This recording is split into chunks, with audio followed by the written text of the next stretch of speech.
This is breaking news. There has been no injuries, no loss of life. As you can tell, there's been serious property damage, both to cars and to lower levels and basements.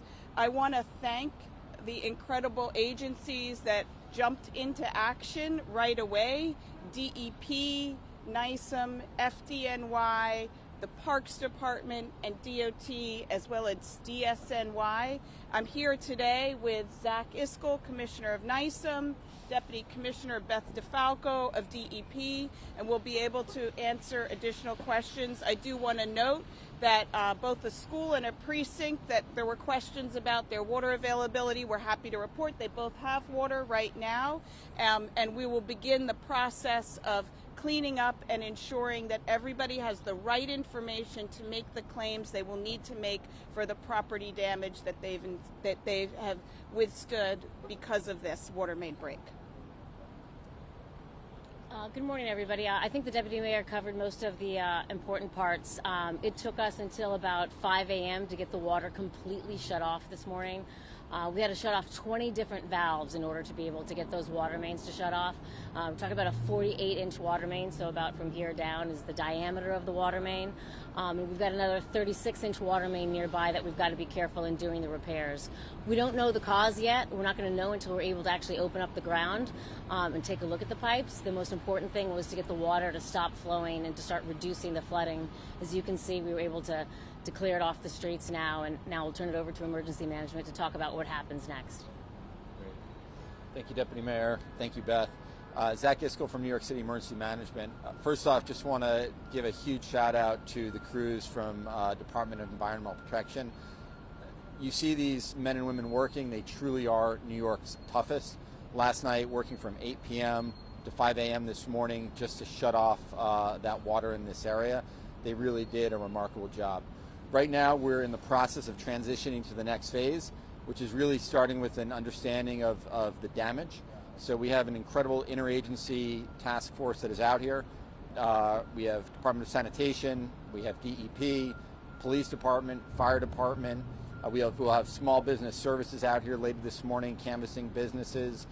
We have the Parks Department also helping with some of the debris that we need to clear. And then really right now what we're doing is waiting for the water to recede. We can then understand any impacts to buildings in the affected area, businesses in the affected area, and especially a lot of the underground infrastructure. Right now we have gas shut off to somewhere between about 13 buildings. We will be shutting down power to a couple of blocks in order to enable access to some of the basements, and then do some inspections before starting to return gas and electricity.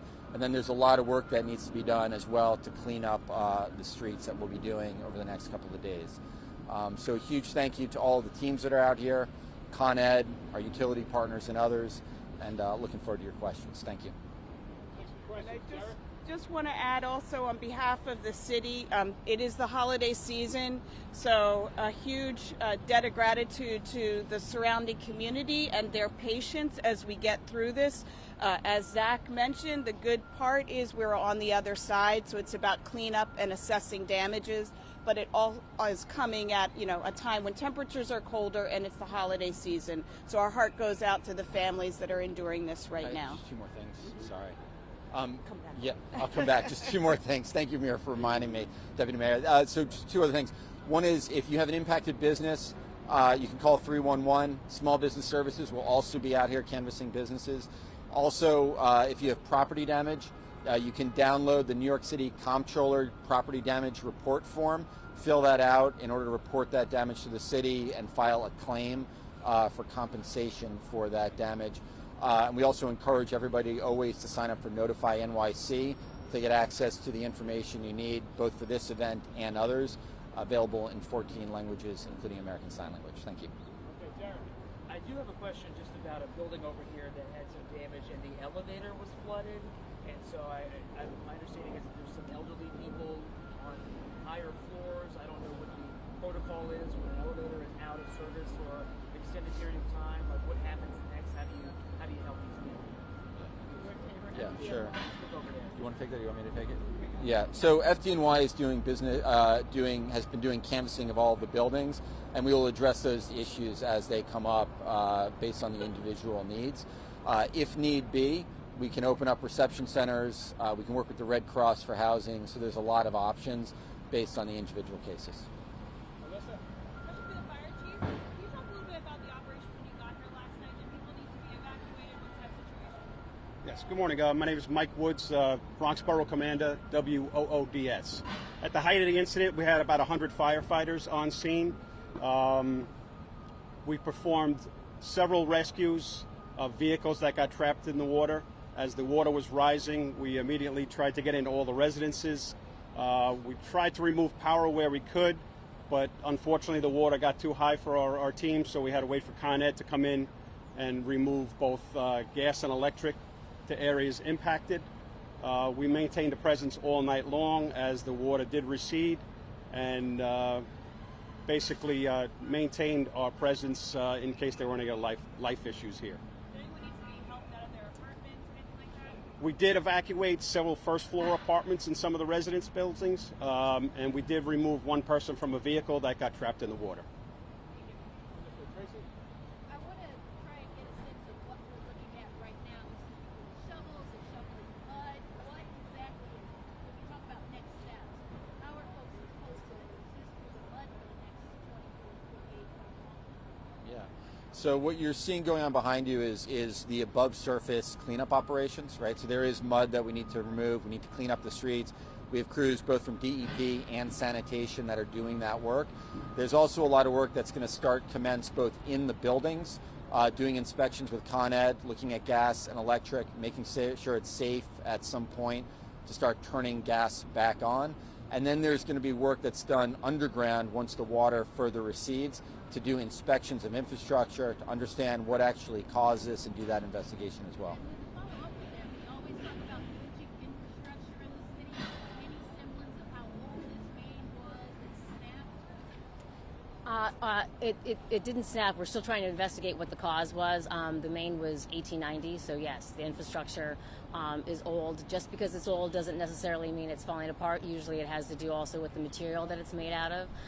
That's all part of what we're going to look at once we're able to sort of open up the ground and do the investigation. We don't think it's going to be too much of an impact on the street because of where the water main runs. Should be mostly up against the sidewalk and up abutting against that wall. Back where we had a downed tree, unfortunately, because of the water main break. Did you say it's a 48-inch main from 1890? Yes. Okay. My other question is, some of the residents said something similar happened last month. Can you speak to a bigger problem in this area with flooding, other water main breaks, the way that the street is concave in the center that creates this bowl type issue, and if that could be fixed? In terms of actually the street elevation, I'll leave that a little more to, we don't have DOT with us now. On the aging and the infrastructure, again, just because the infrastructure is a certain age doesn't necessarily mean that it's broken. For the most part, our pipes are underground and undisturbed. It really depends on the material that it's made out of.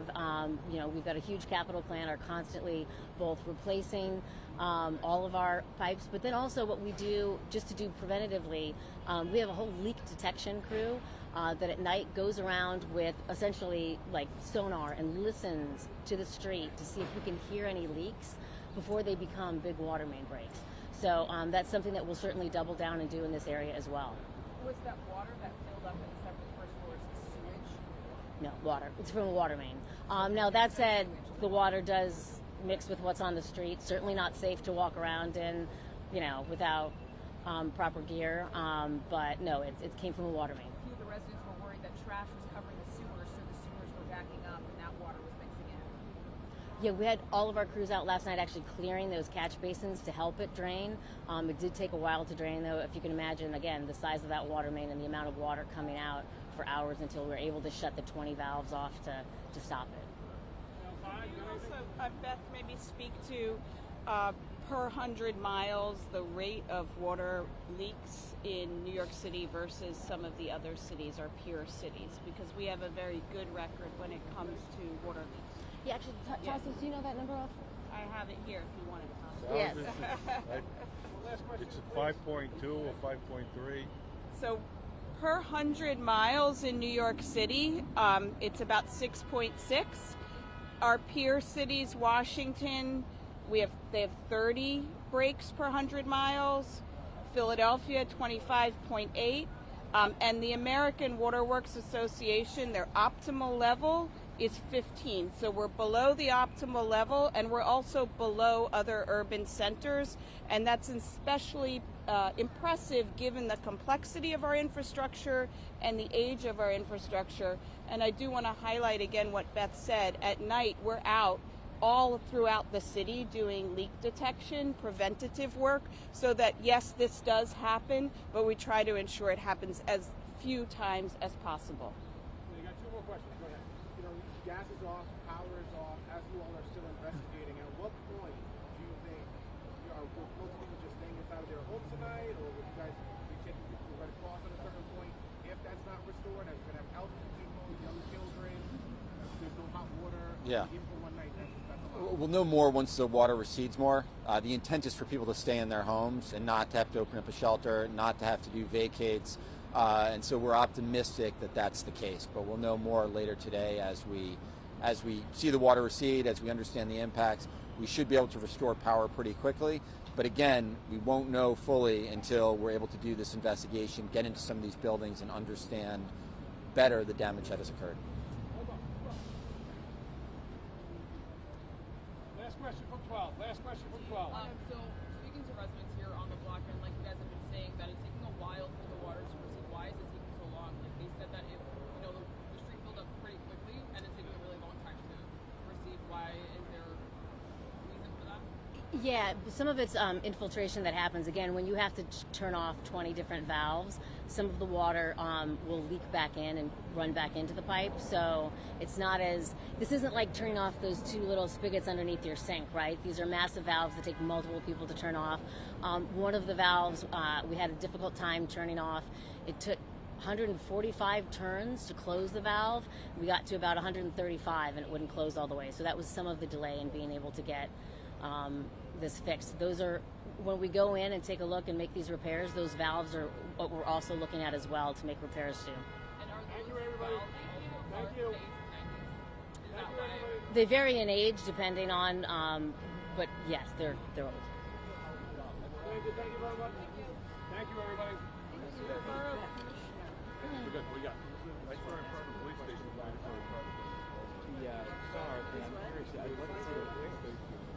Okay, we'll get that in a second.